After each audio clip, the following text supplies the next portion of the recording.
मैं आपका मेज़बान अरशद अंसारी आज धूम न्यूज़ टीम के हमरा पहुंचे हैं स्टेशन रोड पर। यहाँ हम बनाते आ रहे हैं ये जो कदीमी जुलूस है मरकज़ी, ये निकाला गया है कदम का मोनाली से और इख्तिताम पजीर होगा दादन शाह करबला के मकाम पे।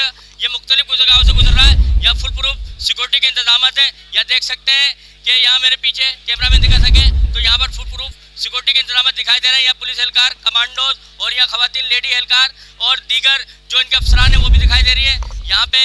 और कैमरा में देखा इनके साथ लेडीज एहलकार और दीगर लोग भी इनके साथ शामिल है, जबकि जुलूस अपनी जानिब रवा दवा है और मुकर्रर रास्तों से गुजर रहा है। मैं ये भी बता चलूँ यहाँ रेंजर्स और पुलिस के दीगर अफसरान और एहलकार भी शामिल है और यहाँ मुख्तलिफ कैंप भी लगाए गए, जबकि यहाँ पे आज़ादारी करते दिखाई दे रहे हैं। यहाँ पर मौजूद जो अज़ादार है वो लाइनअप है और पुरअमन तरीके से आज़ादारी करते दिखाई दे रहे हैं।